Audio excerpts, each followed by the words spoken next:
Hey, what's up guys? So you might know, obviously, with a channel called Modern Health Monk, I take a lot of my personal influence and my personal inspiration from classical philosophers.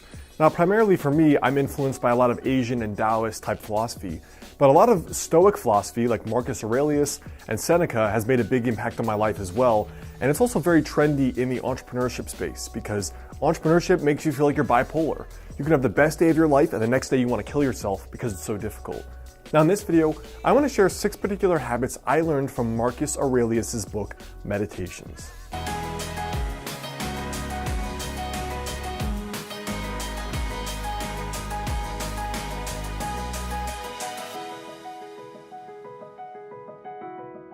What's up guys, Alex Hine here, author of the book Master the Day. Now the very first quote that had a big impact on me was, "Waste no more time arguing what a good man should be one." You know, it's funny, in all of the hundreds of coaching clients I've had, the thousands of emails, my own life experience, and however many thousands of YouTube comments, when people sign up to do coaching with me, you know how many people actually do the work?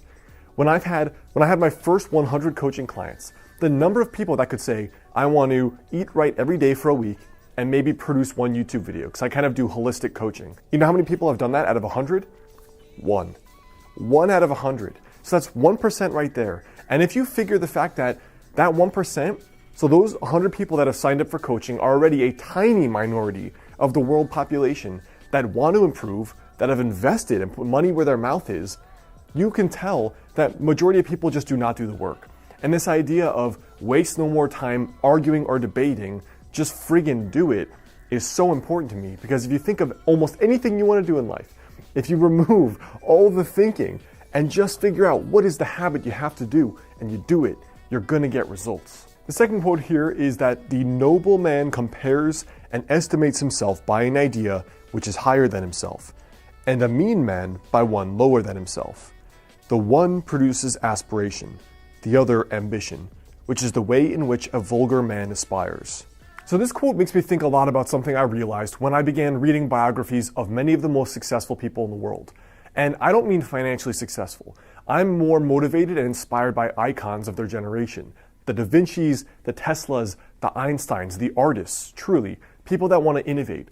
And one thing that really struck me early on was that with pro athletes and some of these great savants of history, they all preferred negative feedback over positive feedback. And it took me a little while to realize it until I started having it happen in my own life, where if someone says to me, wow, that's so impressive what you did with that book, or that you wrote these 2 books, or that they performed so well and you live off the royalties. What does that do for me though? I am almost violently into self-growth and self-improvement. So the fact that they're telling me something which is praise, I appreciate, but it doesn't help me get to the next level. When someone says, you know what, you did that and it kind of sucked, or I don't like that, or that's kind of scammy, or that video was not good, it was way too long, too much rambling. That's more useful for me, because that shows me aspirationally, what do I have to work on to get to the next level of my own self-improvement? And so I think if we take the time to look at what is the next level, to be open to negative criticism and to actually ask for negative feedback, basically to ask for feedback that's constructive but is negative in nature on how I can improve, that has made a big difference in my life. The third one here is that our life is what our thoughts make it. Obviously, there have been dozens and dozens of books recently in just the last few years that have been exploding in popularity because of their emphasis on how your thoughts affect your life. And all of us have had this happen. You know, you get depressed over a breakup and you think over and over and over about what they did wrong, what you did wrong, what you should have said, what you could have done differently. And at the end of the day, you just feel like crap because you're repeating this negative playbook, this narrative over and over and over. But turning off your thoughts is easier said than done, right? Now, in my own life, I think this is really important because I've had many experiences where I've been in a crappy mood and then I see someone in a way worse, objectively way worse life situation, and that was like a God slap to the face. I mean, just here around the corner in this little coffee shop, one day I walked down to get a coffee because I was on a work break, was feeling a little bit bored, and I was speaking to the girl behind the counter and I was like, yeah, I'm pretty tired today. I've got 2 or 3 jobs and I'm going back to school, so I have to do prereqs. And she said to me, she's like, yeah, I feel you. I mean, I have 2 kids because I got pregnant at 16 and pregnant again at 20. She's like, I don't have a car, so I have to take public transit. The coffee shop opens at 5 a.m., so I have to get up at 3 a.m. to get the bus. By the time I'm home from my second job and I go to my night classes, she's like, it's 2 a.m. So she literally will sleep either from 12 till 4 a.m. or 2 a.m. to 5 a.m., 3 to 5 hours of sleep per night for months. I don't know, years maybe? You better believe when I heard that, I shut my damn mouth real fast. And it's just this idea that sometimes it is objectively awful how life is going. Somebody dies, you break up, or you get divorced, or you screw up. You have a level 10 screw up in your life. That sucks. But a lot of the time, it's not that bad. Especially if you're watching this, you're probably living in the first world where you have an easier life compared to 99% of humanity that has ever lived. The fourth quote here, it is not death that a man should fear, but he should fear never beginning to live. This is very reminiscent of that Henry David Thoreau quote about, most men live lives of quiet desperation. They're sitting in jobs they hate, doing lives that they don't want to be in, living these lives that are unconscious, and not pursuing the things that excite them the most. It's the lawyer who became a lawyer because mommy or daddy wanted them to, but they're a writer or an artist or a kung fu person at heart. And I think for me, what so many people are afraid of day to day, there's a low level of anxiety. And it's not coming from any one thing. It's from this existential void called life, which is that we're a human with an 80 or 100-year lifespan, and there's no instructions for what the hell to do with 80 or 100 years of life. That is a long-ass time to do almost anything you want.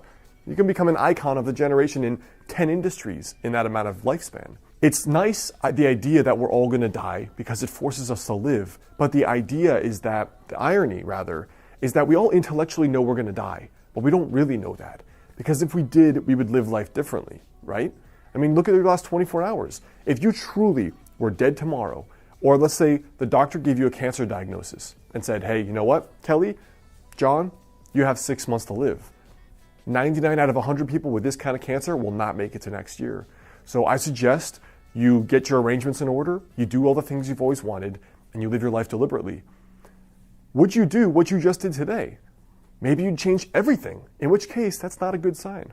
Now the fifth quote here is that the soul becomes dyed with the color of its thoughts. So I love this idea that he chose the word dyed. You take something white and pure and you dye it like a tie-dye shirt. And I think that's because, like in English, we use the word colored. Like he colored the way I saw him. He affected or influenced the way I saw him. It colored my perception. It altered it. And I think, obviously, Marcus Aurelius' book, Meditations, is a lot about how the mind affects the way we live. And I think for me, I've literally stressed myself into borderline panic attacks. When I was working these jobs I didn't like in my 20s, and all I wanted was to be an entrepreneur and live and do my own thing, I would literally get up some days and I was so pissed off that I couldn't make enough money to quit my job yet. Like my veins were bulging out of my neck. I had to go take a walk because I was friggin' seeing auras. I mean, I was so stressing myself out, but it was all in my head. I mean, I was resisting reality, the fact I didn't have enough money in my business to quit my job. If I were the sage, I would have just accepted that. Okay, Alex, this sucks. What do I have to do? And, just keep going until. Maybe it takes me 5 more years. That would suck, but what am I going to do? Stress myself into a nervous breakdown until then? I have to accept.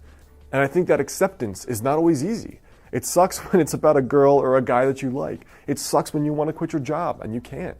It sucks when somebody dies and you're in denial because the last thing you said to them was not something positive. It was, I hate you, or what the hell. It was something negative, and then they ended up dying.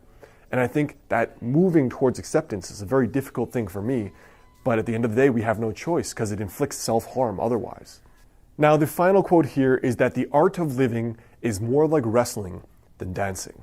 And I like the choice of words again, because for me, wrestling, if you think about like high school wrestlers, they train really hard, it's rough, it's visceral, it's brutal, it almost has all those qualities of nature, right? True people surviving in nature, it wasn't all rainbows and unicorns, and life is not all rainbows and unicorns.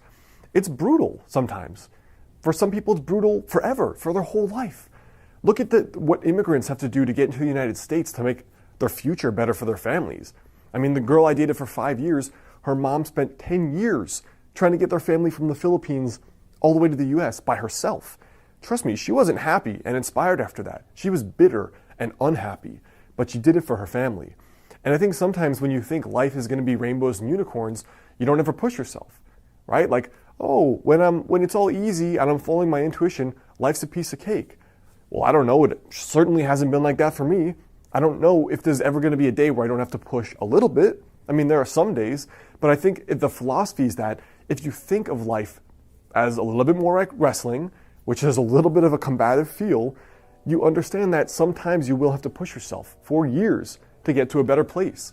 Sometimes you're gonna have to push yourself for a few months to get into that workout routine, or to get out of your comfort zone and talk to that person you're into but you're terrified of. And if you think of it, if you frame it as wrestling versus dancing, maybe a wrestling dance or a dance wrestle, I don't know. If you think of it like that though, you can have a more accurate understanding of what it takes sometimes, because it's not always pretty. So I hope that helps a little bit, you guys. Those are some key lessons that have made a big difference in my life that I have a long way to go, that's for sure. But 3 of the big books that made an impact on me were Marcus Aurelius' Meditations, Letters from a Stoic, and then finally On the Shortness of Life by Seneca. I've linked those all up in the description there below as well. So before you go, your tiny daily habit for today, I want you to think a lot about this kind of Stoic philosophy in the sense of how are the way your thoughts are affecting your body, how are they affecting your life? Especially in some of the key qualities and the key examples I brought up. To me, the most important one is number 1. Stop arguing what a good or evolved or successful or happy or great in a relationship person should be one. Because that to me is what I see myself and other people not embodying the most. And if you had to embody this quality more, what aspect of your life would that be in? I want you to share there below. What's up guys, it's Alex. I hope you liked this video. Best way to stay in touch is to always grab that guide on my site, 5 daily habits to help you lose your next 20 to 30 pounds, right there and in the description. Also click the monk to subscribe and watch my last video that just came out.